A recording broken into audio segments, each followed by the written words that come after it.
আমাদের তিনজনের get up দেখে বুঝতেই পারছো আমরা সবাই চললাম দুর্গাপুজো দেখতে। এখানে কালকে তো বুকিং করেছিলাম তোমাদেরকে বলেইছি, তো আজকে আমাদের 8টা থেকে 1টা অব্দি স্লট আছে। এখানে ওরকম ভাবেই রেজিস্ট্রেশন হয়, তো আমরা করেছি বুকিং, কিন্তু আমরা অলরেডি লেট আছি। আজকে বৃষ্টি পড়ছে, তো আমরা ভাবলাম কে জানি বেশি বৃষ্টি পড়লে যেতে পারবো কি পারবো না।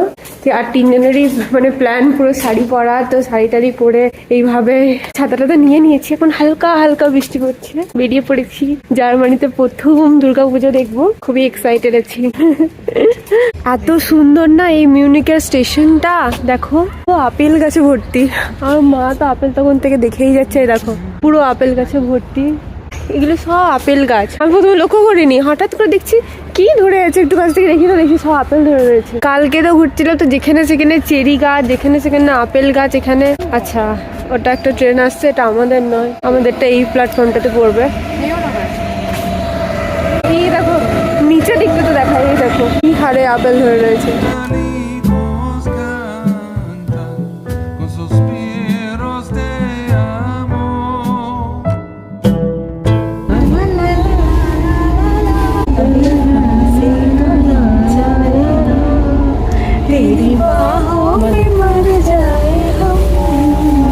ছোট্ট ছোট্ট মুহূর্তগুলোই কিন্তু ঘোরাটাকে আরো সুন্দর করে তোলে।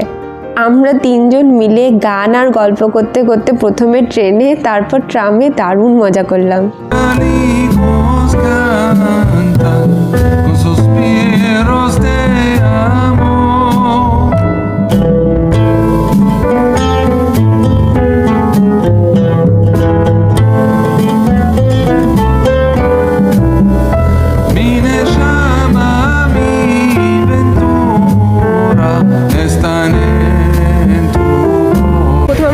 উঠেছিলাম, যে তারপরে আমরা একটা ট্রাম লাইনে ধরলাম এখানে, তো ট্রামে করে এখানে জার্মানি এসে ট্রামেও উঠে গেলাম।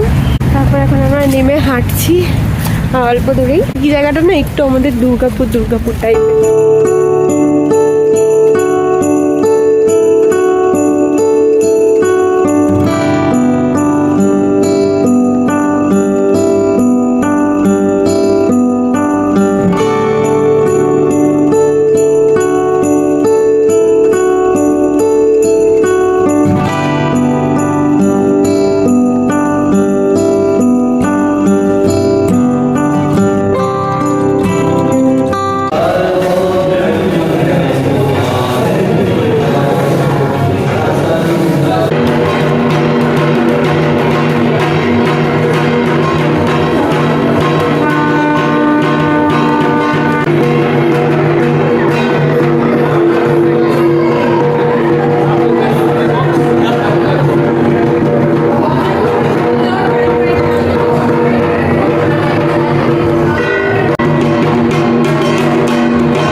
একটা দারুণ অনুভব হলো। এত সুন্দর দুর্গাপুজো আমি কাটাবো এখানে বুঝতেই পারিনি। খুব সুন্দরভাবে মায়ের অঞ্জলি দিলাম, প্রণাম মন্ত্র সবকিছু খুব সুন্দরভাবে আজকে এখানে অনুষ্ঠিত হলো।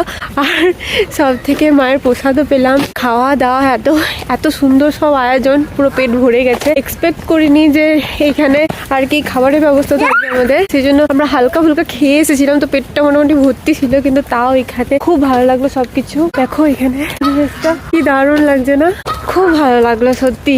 মানে আমার প্রথমে মনে হচ্ছিল দুর্গাপুজোর সময় এখানে এসেছি, যাই হোক দুর্গাপুজোয় ঠাকুর না দেখতে পারলে মনটা কেমন করে, তো সেই জন্যই এত খোঁজাখুঁজি করছিলাম। মনটা শান্তি হয়ে গেল, দারুণ লাগছে। খুব ভালো লাগা নিয়ে বাড়ি ফিরছি আর কি। আজকে আর কোনো প্ল্যান নেই, কারণ আজকে ওয়েদারটা বেশ অন্যরকম, দেখতে পাচ্ছ পুরো মেঘলা ওয়েদার, প্রচুর ঠান্ডা। তা আজকে আর কোনো কিছু বেরোবো না, কারণ কালকে আমাদের প্যারিস যাওয়ার ট্রিপ আছে। তো এখন গিয়ে প্যাকিং ট্যাকিং করতে হবে, অনেক কাজ আছে এসে থেকে। তো মানে আমরা এটা ওটা সমস্ত কিছু বার করে ফেলেছি তিনজনে মিলে, কি পরবো না পরবো করতে গিয়ে সব অগোছালো এলোমেলো করে রেখে দিয়েছি। এবার গিয়ে আবার রিপ্যাক করতে হবে, যাতে আমরা ঠিকঠাক সবকিছু গুছিয়ে গেছি নিয়ে যাই। তো চলো টাটা।